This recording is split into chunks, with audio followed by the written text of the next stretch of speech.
Queridos amigos e irmãos, mais uma vez nós estamos reunidos aqui em nome de Deus, em nome de Jesus, em nome de sua divina mãe, Maria de Nazaré, para darmos início aos estudos da noite de hoje, recebendo com muita alegria o seu José.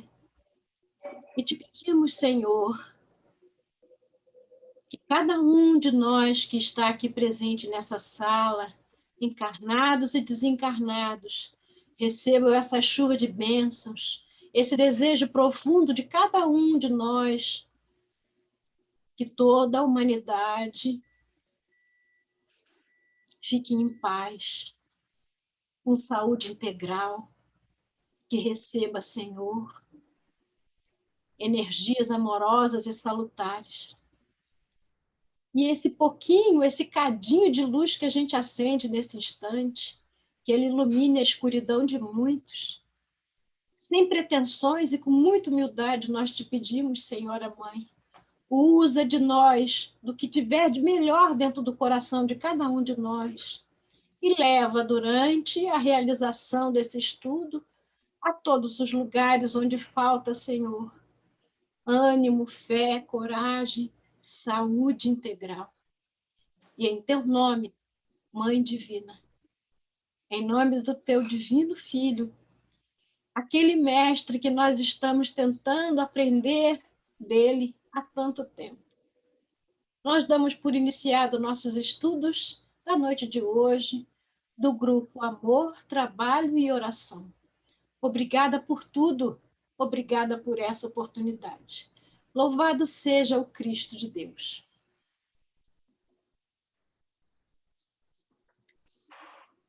Seu José Maria, seu José Maria, boa noite.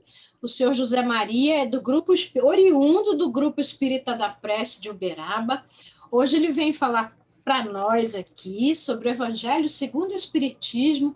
Seu José, boa noite, seja bem-vindo. A palavra é sua. Muito obrigado. Boa noite a todos que nos ouvem, que nos vê. Agradecer a Jesus por mais essa oportunidade de estarmos todos aqui reunidos em teu nome, em busca do aprendizado de seus ensinamentos. O Evangelho segundo o Espiritismo sempre direciona os nossos pensamentos e os nossos sentimentos do momento. Então, nós vamos no capítulo 12, Amai os vossos inimigos, fazer um estudo para tentar entender melhor, porque esse é um dos capítulos mais difíceis para nós. Não de entendê-lo, porque ele é muito fácil, é muito simples, mas de exercitar, porque somos exigidos a cada instante da nossa vida esse capítulo, amar os nossos inimigos, porque nós estamos em família, convivendo em família. E família, o certo seria a união pelo amor. Mas, infelizmente, no estágio que nos encontramos, é pelos desafetos, é pelos reajustes.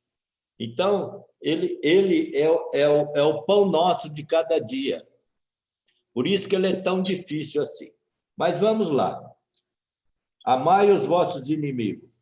Esse capítulo consta do pagar o mal com o bem, os inimigos desencarnados, se alguém te ferir na face direita, instruções dos espíritos, a vingança, o ódio e o duelo. Então, ele reúne tudo aquilo, né, que nós temos necessidade, porque a vingança, o ódio e o duelo, nas instruções dos espíritos, eles falam que é o orgulho, é a causa de todos isso. Então, ele mexe justamente no ponto mais fraco nosso, que é o do orgulho e da vaidade. Muitas vezes a gente pensa que ainda não é orgulhoso, mas só pensa, na verdade somos. A gente vê no diálogo entre os companheiros, mesmo dentro da casa espírita, o tamanho do orgulho que nós temos. É impressionante a gente observar isso na gente mesmo, que a gente tem que nos fiscalizar.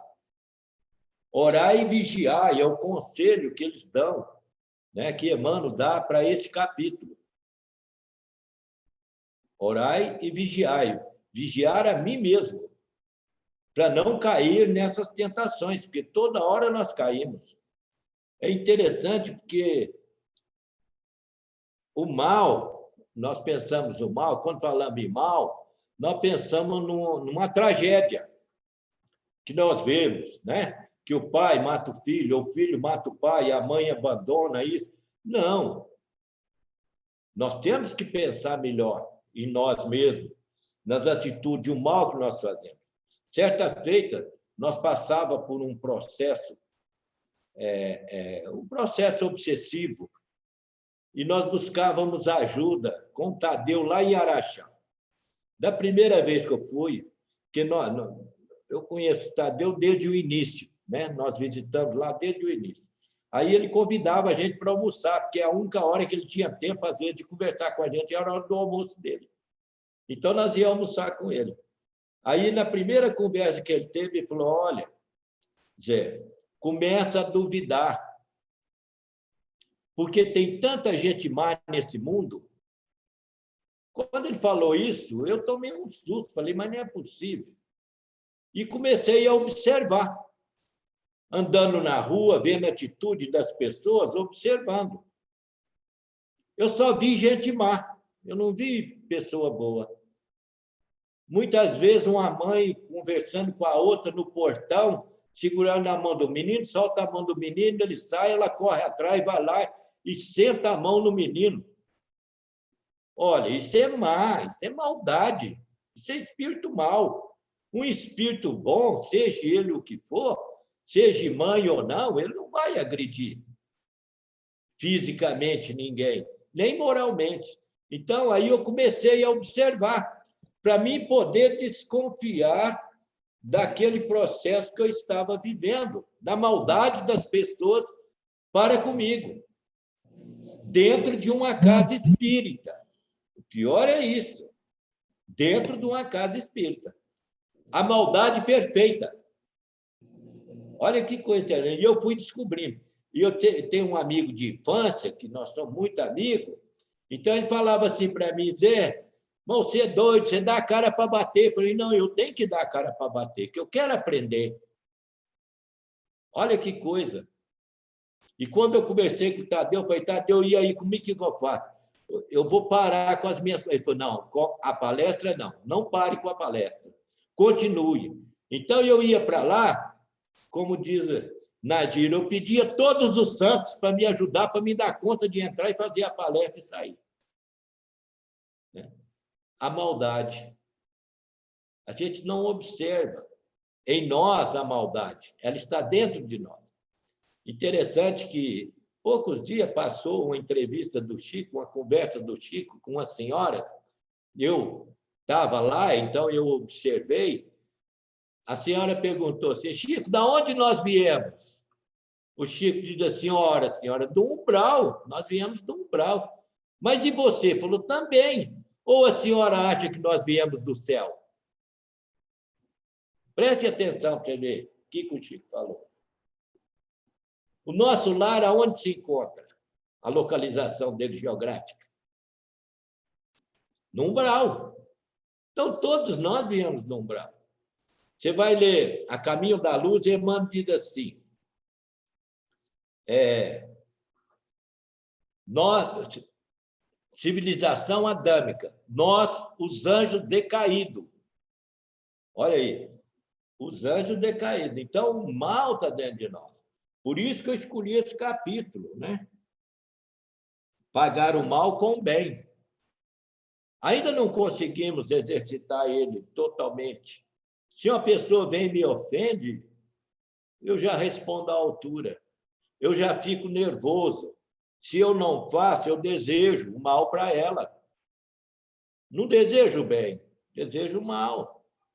Então, ele está dentro de mim. Enquanto eu não admitir que ele está aqui dentro, e começar o processo para poder sair-se do mal, que é o que nós todos estamos tentando fazer, né? Sair das trevas, estamos nos esforçando para sair das trevas, né? Dentro da casa espírita. Nós estamos nos esforçando ainda. Então, é isso que precisa admitir. Como nós dissemos na nossa conversa pessoal, a respeito da humildade, né? Eu disse, quando o Chico respondia às pessoas, não, eu que tenho que agradecer de você vir aqui. Aí você pensa que é humildade, né? Não, é consciência plena. É o que nós temos que ter com o mal, eu tenho que ter consciência plena. E quem nunca viu o mal, quem nunca praticou o mal, não sabe fazer o bem. Porque muitas vezes nós achamos que estamos fazendo o bem para as pessoas e estamos fazendo o mal. Nos enganamos. Você vê, o Evangelho traz, quase sempre, quando pensais que é o vosso bem, é o vosso mal. Quase sempre, quando pensais que é o vosso mal, é o vosso bem. Então, vocês estão vendo, nem para nós não estamos sabendo escolher o bem e o mal. Como é que nós queremos fazer o bem aos outros? Se nós ainda não sabemos escolher o bem ou o mal para nós. Então, é isso que nós precisamos. O capítulo nos traz nesse sentido. Mas vamos lá. Tendes ouvido o que foi dito: amarás a teu próximo e aborrecerás ao teu inimigo. Mas eu vos digo: amai os vossos inimigos, fazei bem aos que vos odeiam, e orai pelos que vos perseguem e caluniam, para serdes filhos de vosso Pai, que estais nos céus, o qual faz nascer o sol sobre os bons e os maus, e vir a chuva sobre os justos e os injustos. Porque se não amardes, senão aos vossos, se não amardes, senão aos que vos amam, que compensa havereis de ter? Não fazem os publicanos também assim? E se saudardes somente os vossos irmãos, que fazei nisso de especial? Não fazem também a seus gentios? Eu vos digo que, se a vossa justiça não for maior e mais perfeita que a dos escribas e fariseus, não entrareis no reino do céu. Olha que interessante. Nós vamos buscar aqui, no Levítico, o capítulo 19, o item 18, para nós ver que o Levítico era um livro escrito na época de Moisés. Era um código de aprendizado, fazia parte da Torá, né? Na verdade, então vamos ver o que está no Levítico. Aí, Levítico, do grego, do original hebraico, Torá, Coramim, quer dizer, faz parte da Torá, dos 5 livros, né, da Torá. Então diz assim: não te vingarás, nem guardarás ira contra os filhos de teu povo, mas amarás o teu próximo como a ti mesmo. Eu sou o Senhor. Então, Jesus, isso daqui existia desde Moisés. Então, amar os inimigos e o próximo vem desde Moisés. Jesus só deu cumprimento a esse Levítico. Ele só acrescentou aquilo que faltava. Por quê? Porque não houve um entendimento suficiente. Quando fala aqui, não te vingarás, nem guardarás iras contra os filhos de teu povo. O que eles pensaram? O povo judeu. Entre eles não têm raiva entre eles. E eles amam entre eles, mas é que eles consideram só isso. Se o outro for de outra raça, eles não amam. Então, Jesus acrescentou só melhorou essa condição. Que ele diz sobre o amar os seus inimigos. Ele só acrescentou. Então, você vê, nós estamos praticamente 8.000 anos pelejando para aprender isso. Amar ao próximo como a si mesmo. Até hoje não conseguimos. Nós temos uma dificuldade muito grande de entender o amor. É coisa impressionante. Quando nós falamos amamos uma pessoa, nós temos posse sobre ela. Inclusive o amor de mãe. O amor de mãe é o que aproxima mais do amor divino. Mas não é completo. É uma posse incomparável. É muita posse. Que o grego estuda melhor essa questão do amor. Ele divide o amor em 4 tipos diferentes. Isso no sentido de nós aprender. O primeiro amor é o eros, que é esse amor que a maioria de nós sentimos, que é o amor carnal, né? Aí representa um amor humano, carnal e sexual, ou seja, o amor erótico. É esse que nós conhecemos e estamos lidando com ele. Mas, segundo Sócrates, é ele que vai levar nós ao progresso para que nós alcançamos outros amores. A humanidade estageia no sentido emocional. Nós estamos estagiando no sentido emocional, que são as paixões. Na verdade, nós não consideramos amor, consideramos a paixão, que é o embrião do amor. É através das paixões, do sofrimento, das decepções que nós vamos sofrendo, é que nós vamos aprender esse outro amor. Então, se nós não entendermos isso, como é que vai fazer para nós amar o inimigo? Se nós não entendemos ainda o amor amigo. É isso que nós temos, por isso que nós sabemos o evangelho de cor e não consegue exercitar ele. Nós, espíritas, estamos cansados de saber que precisamos amar os inimigos. Mas cadê? É aquela geleza. Quando vê um inimigo, gela, coração tranca, né? A vontade de vingar é grande ainda, né? Então, é porque nós não estamos conseguindo entender isto, né? Mas vamos caminhar. Aí ele passa para o segundo amor. Ele pôs na ordem aqui de aprendizado. O segundo amor, que é o filia, né? Os gregos definiam esse amor como um ato de nobreza, um amor caloroso e íntimo com o outro. Não tem conotação sexual, eros, pois se trata de uma forte amizade verdadeira.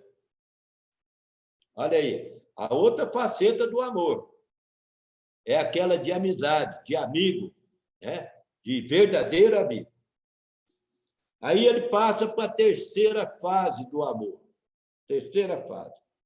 Storge é a afeição natural como aquela que os pais sentem pelas prole,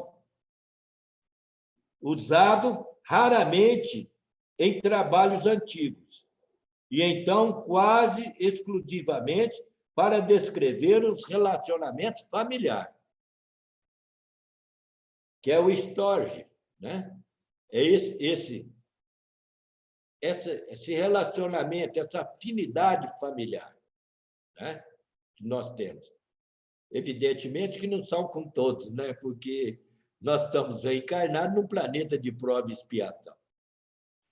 Então, os nossos filhos, os nossos companheiros, não são os amigos, como eu disse para vocês. São os nossos inimigos, aqueles que nós estamos compromissados com eles, né? Se nós começarmos a encarar dessa forma, nós melhoramos o relacionamento. Porque, às vezes, acusa a gente de alguma coisa, naquele momento, se você parar e pensar, fala, não, às vezes ele tem razão. Porque, muitas vezes, ele não está no presente, ele está no passado. e ele está expressando o sentimento dele. É interessante porque nós tínhamos uma dificuldade. Nós éramos acusados de determinadas coisas que nós não fazíamos dentro da família. Companheiro e companheira. Ao ponto que eu cheguei um dia que eu duvidei. Falei, será que eu estou fazendo isso e não sei que estou fazendo? Aí eu fui buscar. Falei, eu tenho que entender por quê. Se isso não é verdade, e a pessoa tem isso como uma pura verdade. Aí eu fui entender com Emmanuel, nos ensinamentos de Emmanuel. Diz ele, quando há uma disparidade evolutiva, um é mais evoluído que o outro. Quando aquele mais evoluído aproxima do menos evoluído, leva ele ao passado. Como o nosso passado não é bom, o que acontece? Explode. Então fica aquele impasse. Me acusava de coisa que eu não fazia, mas para aquela pessoa aquilo era real. Por quê? Porque ela tinha ido no passado. Naquele momento, ela tinha transitado para o passado. E no passado eu fiz. Então, o que me deu? Paciência, tolerância, para ouvir aquilo e ficar calado. Às vezes, brincar, distrair. Né? Eu gosto muito de usar essa técnica, sabe? De falar as coisas. É engraçado, porque o Chico usava isso também. Quando a pessoa vinha carregado com aquela coisa para destruir, ele jogava um questionamento, a pessoa se perdia naquele questionamento. Era a forma que ele tinha, sabe? Então, jogava, né? Eu brincava, não preocupa não, porque depois da boemia é de você que eu gosto mais. Então, sabe? Dava aquele... Então, é isso, né? Que nós temos que começar a aprender a amar. Eu, de 20 anos para cá, eu tenho buscado aprender. Porque nós não sabemos amar, gente. Muitas vezes nós temos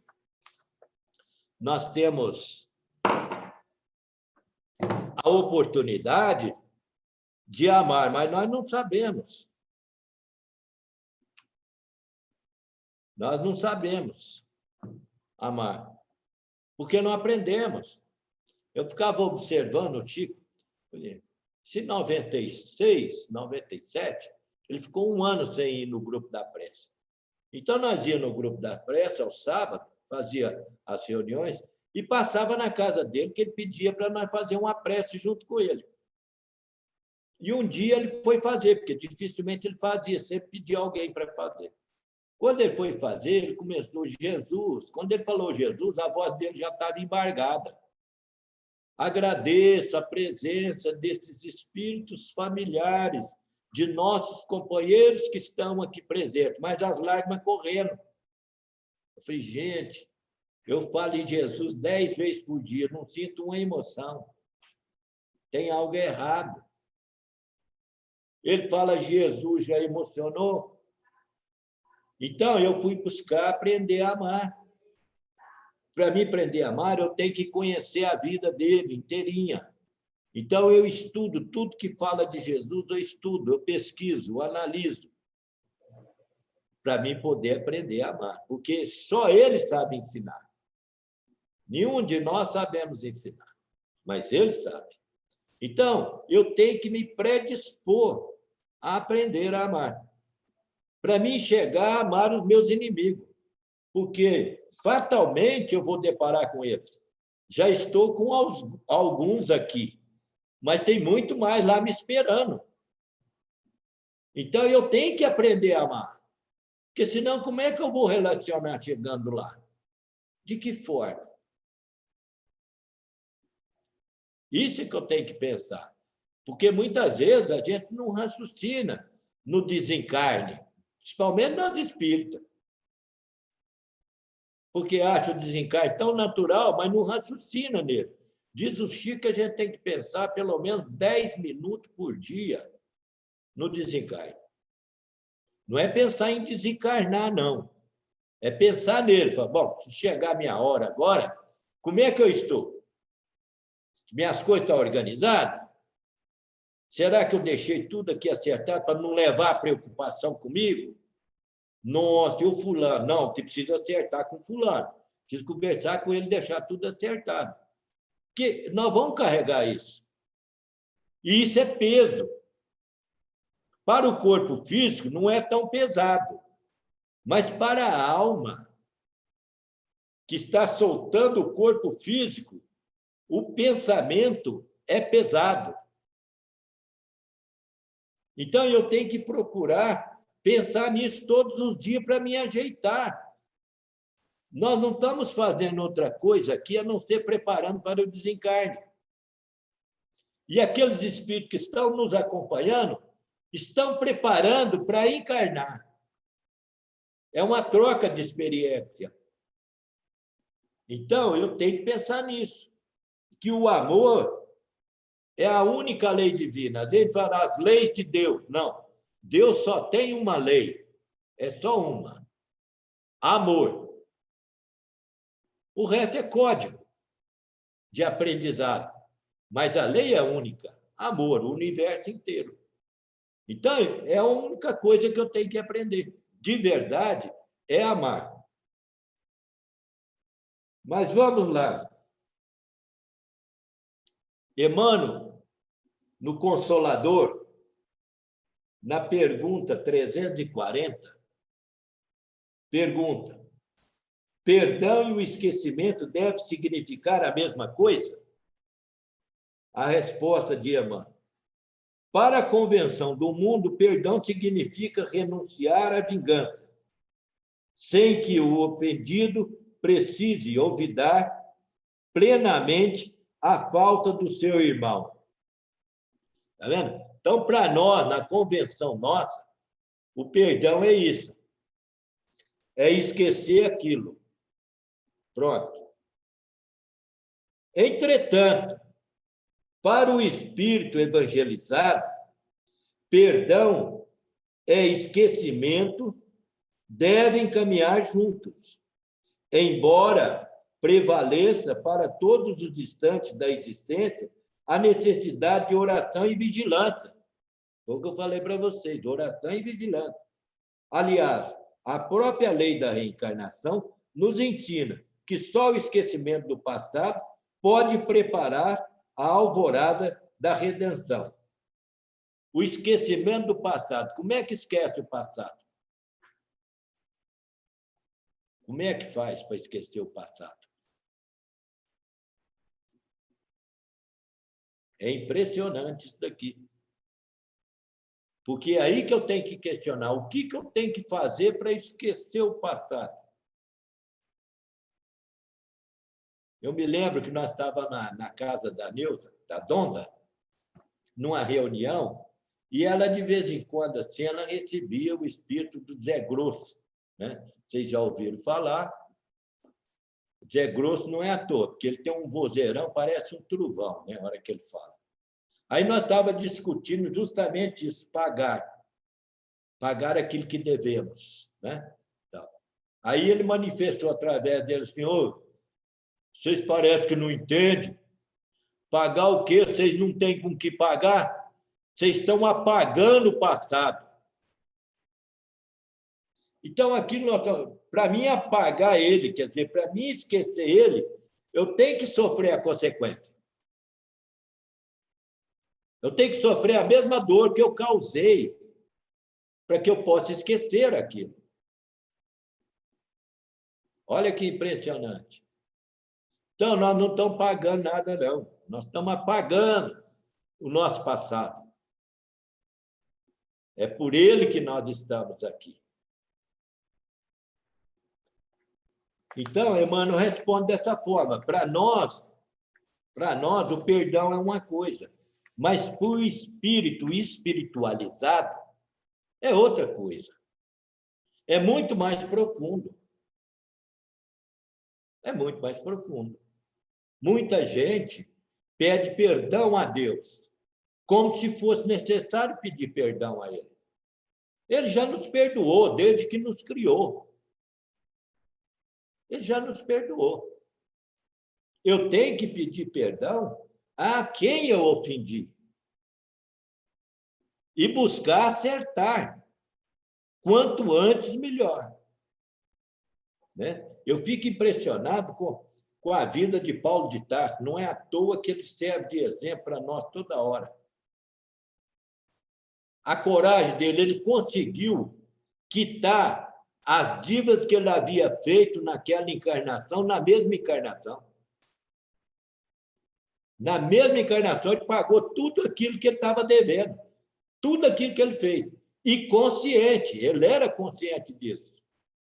Quando ele apanhava, ele lembrava de Estevão. Ele lembrava dos cristãos. Ele falou, eu fiz pior. Por isso que ele suportava, eu admirava, porque ele apanhava, saía de lá, fazia a mesma coisa. Seguia o mesmo caminho. Porque é difícil você apanhar e você estando certo e você continuar fazendo certo, sabendo que vai apanhar de novo. Então, você vê o tanto que é fácil nós ser cristãos agora. Nós não estamos apanhando. Então, isso que me admirava, essa vontade dele de acertar. Recebia todas aquelas ofensas, todas aquelas coisas, e não ressentia com aquilo. E nós, uma palavrinha de um companheiro que contraria a nossa vontade, pronto. Parece uma tempestade dentro de nós. Sabe? Embora sabemos, que somos espíritas, que aquelas vibrações são agressões. Está prejudicando a pessoa. Só de eu pensar, já prejudiquei, já agredi a pessoa. Mas não é fácil de controlar. Por isso que eu tenho que aprender a amar. Para não ter esse ressentimento. Mas vamos lá. Ver se nós entendemos isso daqui. No Livro dos Espíritos, no livro 3,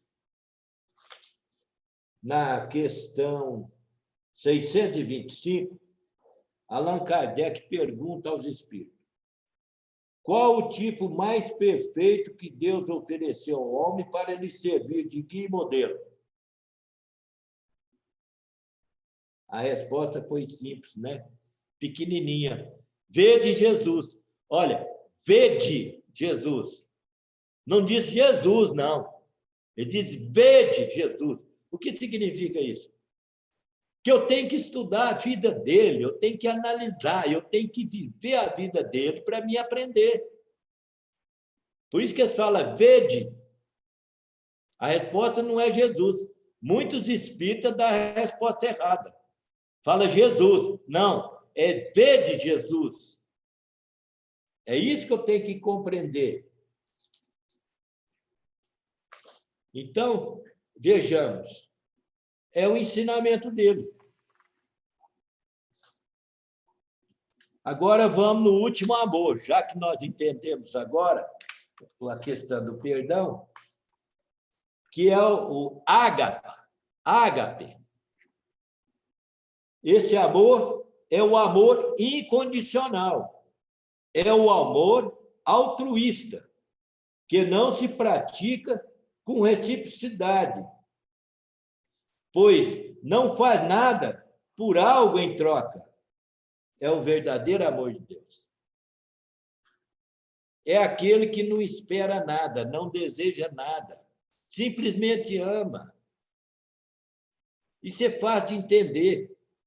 Os poetas escrevem, só é feliz quem ama, não é quem é amado. E a maioria de nós queremos ser amado. Nós estamos em busca de um amor para nós. Olha que coisa. Que infantilidade nós nos encontramos.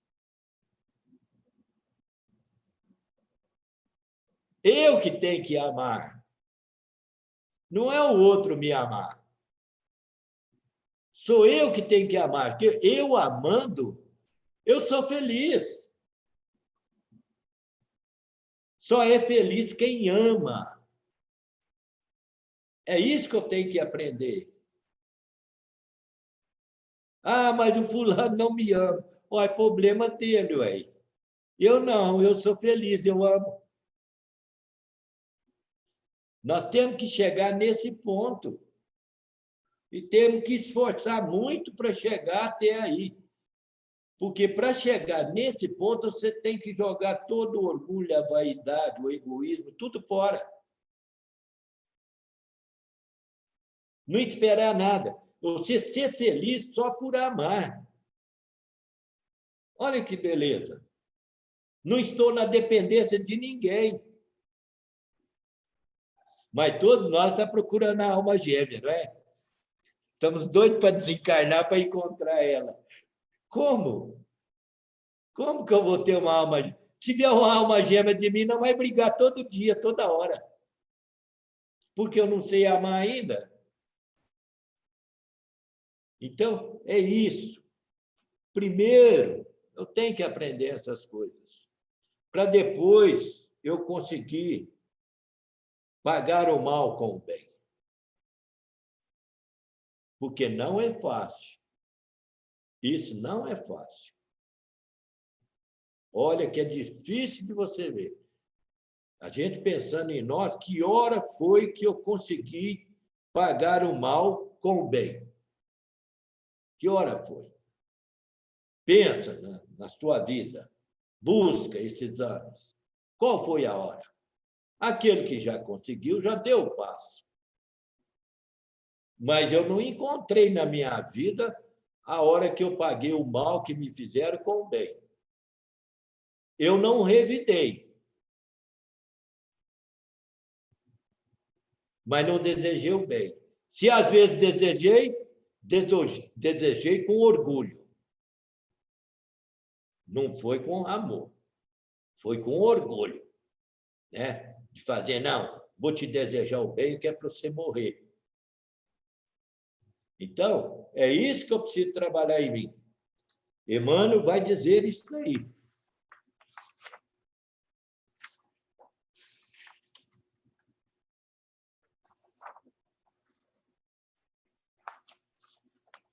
Deixa eu ver se eu acho uns dizeres de Emmanuel aqui.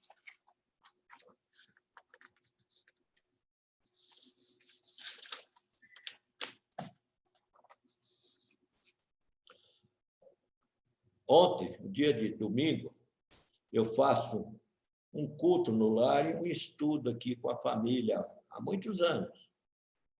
Né? E sempre, quando inicia, depois da prece, abre um desses livros de Emmanuel, A Caminho da Luz, ó, Pão Nosso, Vinha de Luz, Relicário de Luz, da coleção Pão Nosso. Né? E a lição de ontem foi fantástica, foi justamente isso. Ele mostrando, comentando uma carta de Paulo de Tarso, dizendo a respeito. Deixa eu só pegar ali um minutinho o título, para vocês poderem ver, só um minutinho.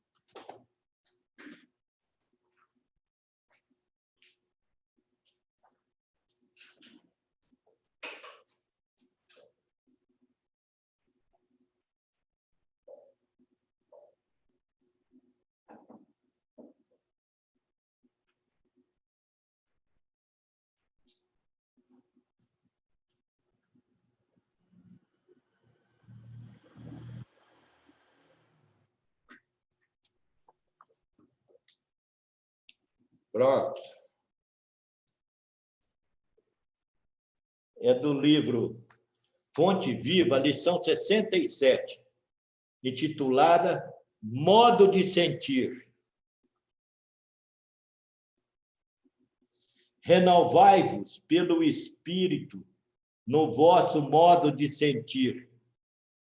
Olha aí, por que Paulo escreveu isso? Renovai pelo Espírito no vosso modo de sentir.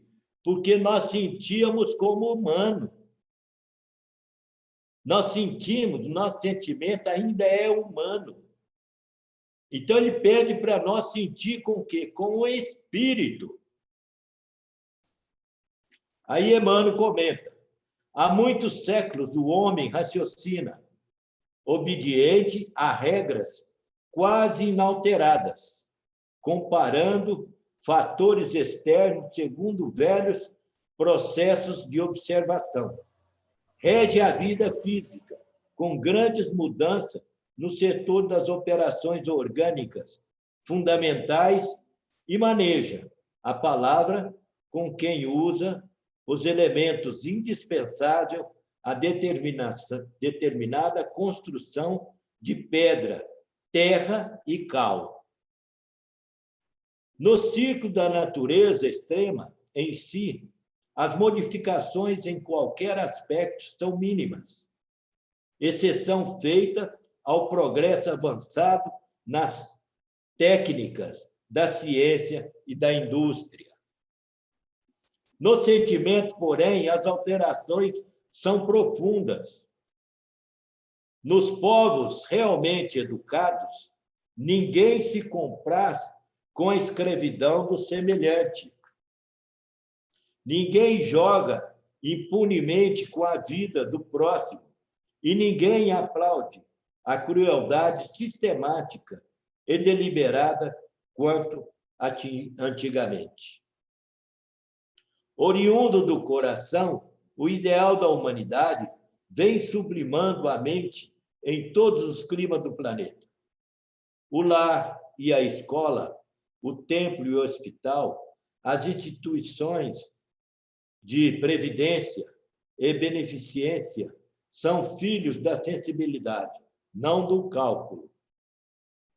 Um trabalhador poderá demonstrar altas características de inteligência e habilidade, mas se não possuir devoção para com o serviço, será sempre um aparelho consciente de repetição, tanto quanto o estômago é a máquina que dirige, digire há milênios. Só pela renovação íntima progride a alma no rumo da vida aperfeiçoada. Olha aí. Só pela renovação íntima progride a alma no rumo da vida aperfeiçoada.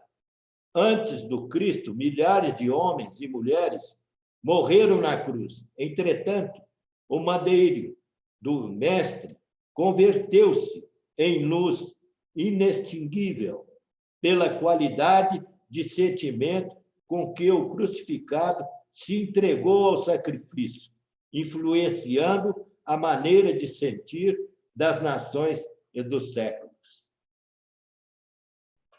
Cresce em bondade e entendimento e estender a visão e santificar os objetivos na experiência comum.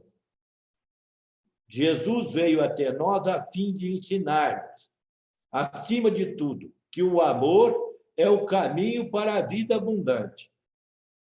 Vives sitiado pela dor, pela aflição, pela sombra ou pela enfermidade, renova o teu modo de sentir pelos padrões do Evangelho e enxergarás o propósito divino da vida, atuando em todos os lugares com justiça e misericórdia, sabedoria e entendimento. Então, não tem como nós fugirmos, né, dessa situação. Temos que aprender a amar. Não tem outra forma. Ninguém caminha sem aprender a amar. Por mais que ele conheça o Evangelho, por mais que ele saiba fazer uma palestra bonita, linda, contar histórias, mas se ele não tiver o amor, nada lhe adiantará. Então, esse é o objetivo que nós temos que traçar. Eu tenho que escolher na minha vida, a nossa dificuldade é essa, que nós não escolhemos. Tenho que escolher um caminho. Qual que eu quero? O amor. Então, eu vou nesse. Pronto. E os outros? Os outros esperam. Que enquanto eu não conquistar esse, eu não conquisto o outro. Então, isso é definição pessoal de cada criatura. Você vê, muitas vezes nós levamos a vida inteira sem objetivo espiritual, estou dizendo. Objetivo material, Muita gente tem. Mas espiritual é muito pouco. Eu perguntava a um espírito amigo, escuta, como é que eu tenho que fazer para me espiritualizar? Para me aproveitar a minha existência na condição de espírito? Ele diz, é simples. É simples. Gasta muito pouco tempo. Eu falei, mas como? Ele falou, a hora que você levantar, você senta na cama e pensa assim, eu sou um espírito, preciso primeiro cuidar das coisas do espírito, mas reencarnado, preciso cuidar do meu corpo, porque eu tenho necessidade dele. Faça a higienização e alimentação. Mas só isso daí você já determinou o norte da sua vida. Tudo vai convergir para que você cresça espiritualmente. Agora, eu tenho que fazer isso todos os dias, até isso virar um hábito em mim que eu não preciso mais fazer, porque eu já levanto caminhando para lá, para o crescimento espiritual, cuidando das obrigações da Terra. É interessante isso, porque tudo é possível. Mas eu tenho que trabalhar, eu tenho que fazer isso, eu tenho que ganhar meu ganha-pão, então não posso. Só a hora que sobrar que eu vou pensar em Deus.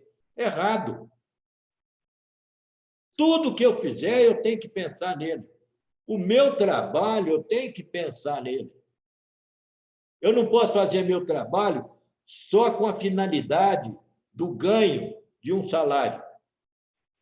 As pessoas que vivem assim vivem mal, porque só tem um salário. Eu falo para os meus filhos, olha, eu não sinto mal porque eu tenho 2 salários, toda a vida eu tive 2. Um eu nunca deixei de receber, o outro, às vezes, eu já deixei de receber.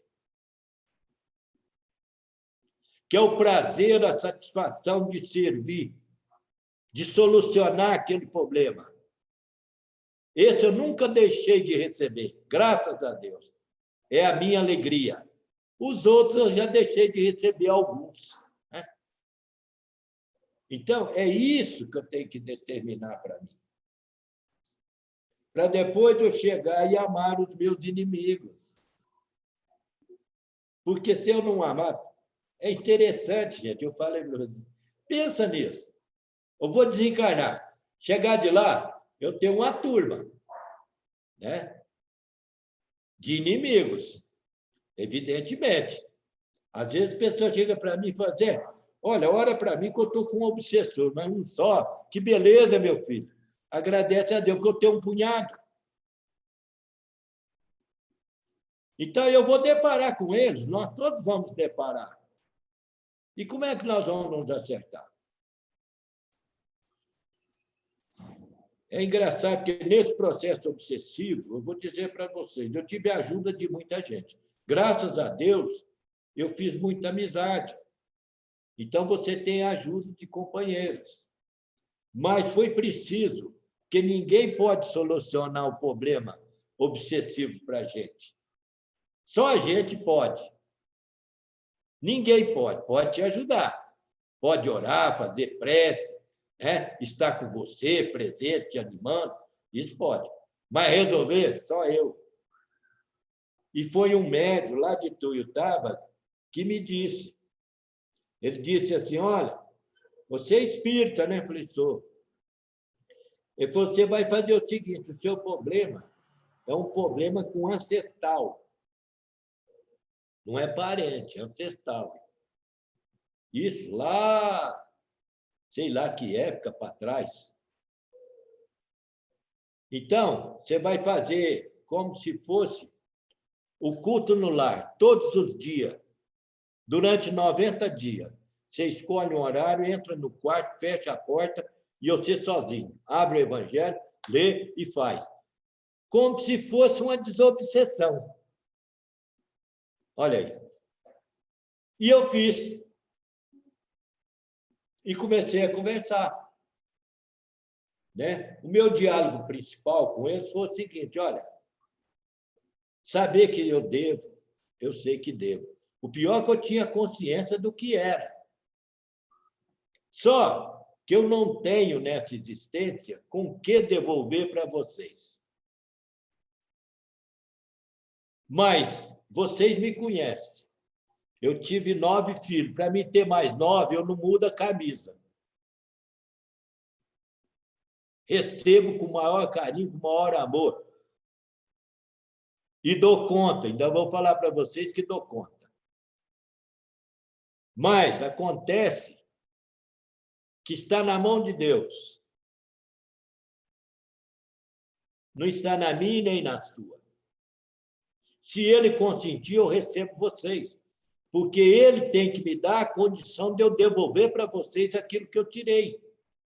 Se nessa existência eu não tenho essa condição, como é que eu vou devolver? Mas vocês podem ficar seguros que eu vou devolver para vocês. Agora, tem que ser com a permissão deles. Resolvi o problema? Não. Mas adiei. Consegui adiar. Vou ter que solucionar. Por isso que eu falo para vocês, vou ter que aprender a amar muito aqui, para me chegar lá e começar a proceder, né? Então, olha que maravilha a doutrina espírita. Traz essa conscientização para a gente. Mostra. Você faz com mais prazer, com mais satisfação, com mais alegria. Então, as coisas da terra não te perturbam muito. É isso aí, gente. Amar o inimigo não é tão fácil igual nós pensamos. Mas é possível. É possível. É muito possível. É isso aí. É muito possível. Muito possível, sim. É desafiador, não é difícil. A Anete Guimarães, uma palestrante aqui do Rio, ela diz que não é muito difícil. Porque quando a gente diz que é muito difícil, a gente já condiciona o cérebro e a mente da gente de que aquilo vai ser muito difícil. Então, o que a gente diz assim, é desafiador. Porque o cérebro, quando se sente desafiado, se sente estimulado a vencer. Então, é desafiador, muito desafiador amar os inimigos que a gente conquistou, né? Sim. Mesmo porque é natural. A repulsa é natural. Que as vibrações são outras. Então, a repulsa é natural, cuja qual eu tenho que transpor ela. Eu tenho que transpor. Porque se eu ficar com o mesmo sentimento, a mesma vibração, a repulsa é automática. Não se encontra, não se choca. Mas se eu ceder, a minha energia é outra, não vai ter mais repulsa. É nesse sentido que nós temos que observar. É isso aí, gostei muito dessa fala. Eu tenho que ceder. É sempre a nossa vontade, né? Eu tenho que ceder, eu tenho que aceitar, eu tenho que tentar. É sempre com a ação da vontade, né, seu José? Sim, porque eu tenho que melhorar. É eu, não é eu melhorar o outro. É melhorar a mim mesmo. Então, sou eu que tenho que ceder. Sou eu que tenho que abrir mão. Para mim melhorar.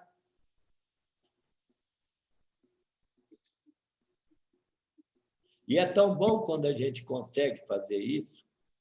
Sabe? É uma alegria tão grande interior, é uma paz tão tranquila.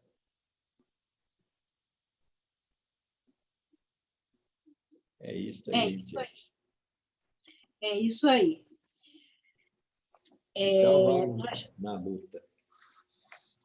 Eu queria só sugerir a vocês, que é interessante, que no meu pensamento eu ia fazer 2 partes. Uma é essa do Evangelho, que é essa parte, e a outra é o momento que nós estamos vivendo. Nós achamos que o momento da transição começou agora, que fez isso daqui. Não. Se você for lá no livro Palavras Sublimes, de Bittencourt Sampaio e Chico Xavier, na lição Nos Ais do Apocalipse, ele vai dizer, eu vou ler só o primeiro parágrafo para nós entender. Olha aqui.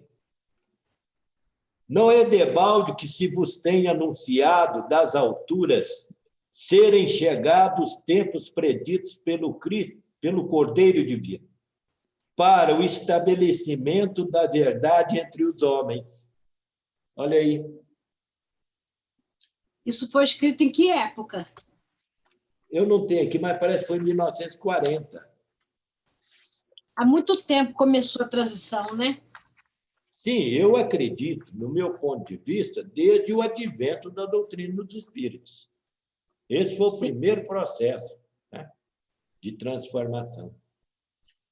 Ô, seu José, o senhor quer voltar na nossa salinha para falar desse outro momento para nós? Quero sim. Pode ser? Pode. Pode ser segunda-feira que vem? Para a gente não perder o fio da meada? Vamos lá. Então, isso é muito importante. Eu não perder o fio da meada.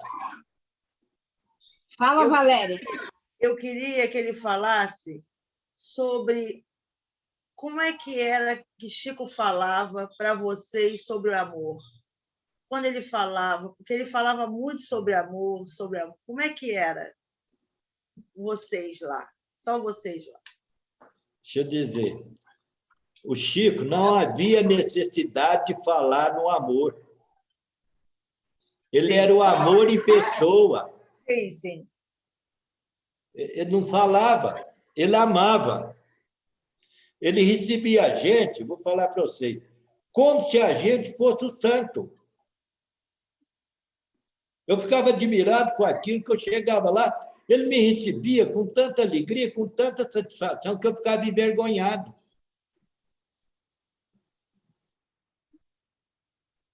Então, ele era o amor em pessoa. Ele não falava de amor. E nem aconselhava. Ele amava. Ele acolhia. Quem ama não precisa falar. E, às vezes vocês ficavam irritados com algumas coisas lá e ele, na tranquilidade dele, não era assim? Sim, sem problema nenhum. Então, deixa eu contar uma historinha para nós encerrar, que eu estou tomando demais o tempo de vocês. Era uma sexta-feira e eu sentava ao lado dele quando ele falava com 150 pessoas, que era da 1h, meio-dia e meio, até às 6h.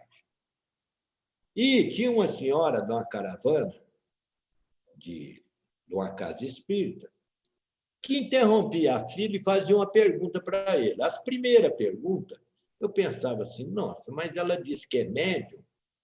Isso aí está no livro dos Espíritos, na questão tal, a resposta. Mas, tudo bem. E o Chico respondia. Tal. Passava aí 10, 15 minutos, ela de novo. Perguntava, eu falei, gente, mas isso daí está em André Luiz, assim, e tal. E aquilo foi me irritando.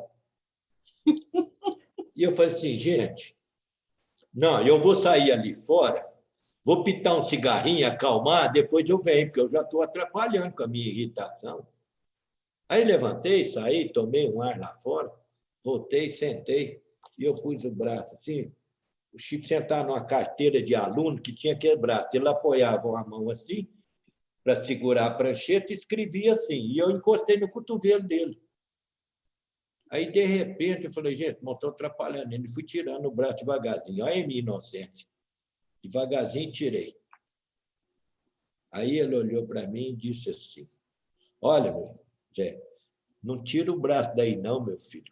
Porque quando eu estou falando com essas pessoas aqui, eu recebo um choque de 380 volts. Se eu não repartir, eu desencarno na hora.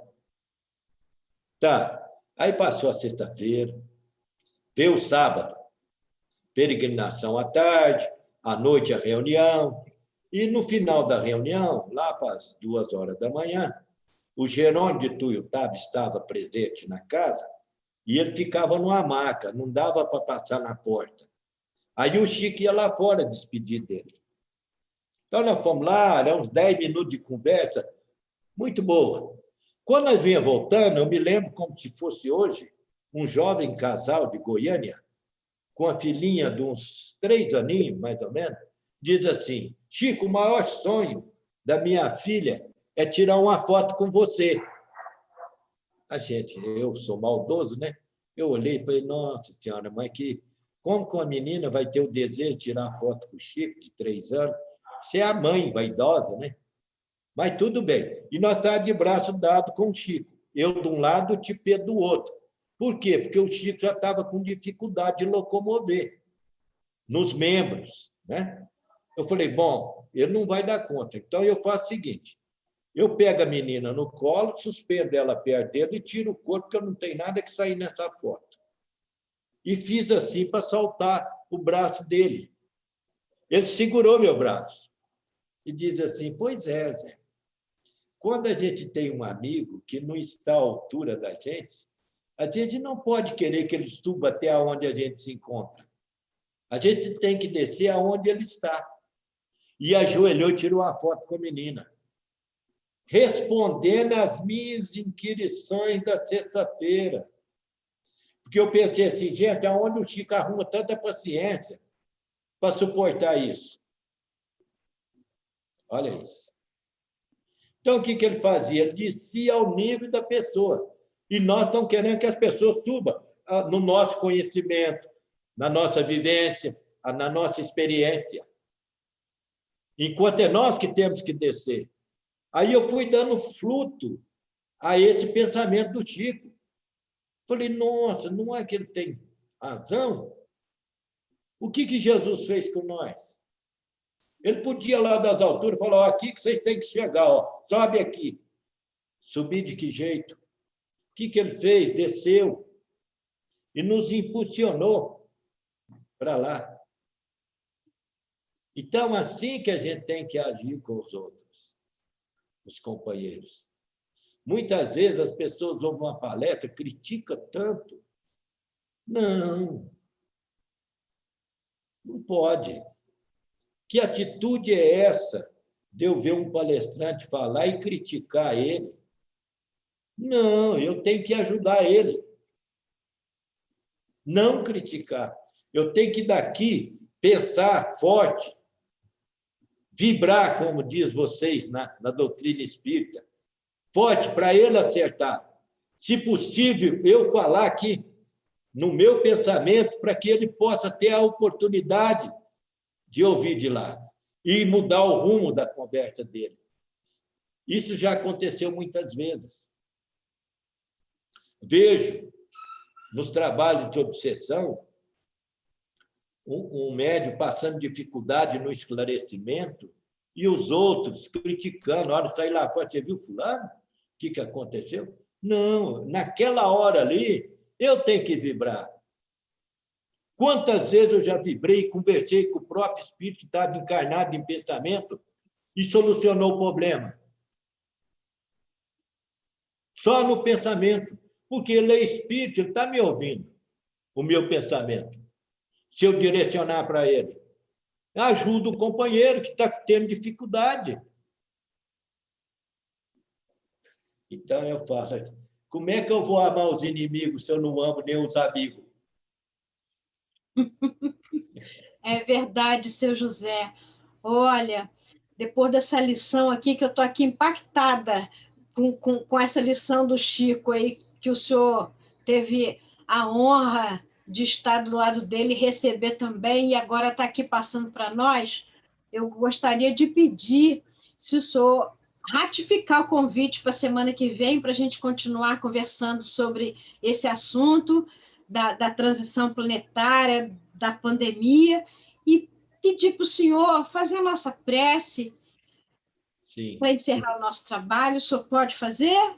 Posso. Então, vamos elevar os nossos pensamentos até Deus, nosso Pai de misericórdia, a Jesus, nosso mestre e amigo de todas as horas. Amado Mestre Jesus, Mais uma vez te agradecemos pelas tuas bênçãos, aqui trazida por essas mãos abnegadas destes benfeitores amigos, que nos assiste, nos ampara e que coordena os instantes de nossa vida. Amado Mestre Jesus, não nos esquecemos dos nossos companheiros e familiares que não puderam estar conosco neste momento de paz, mas que eles possam receber, aonde quer que estejam, a mesma paz, a mesma tranquilidade e as mesmas bênçãos que aqui recebemos.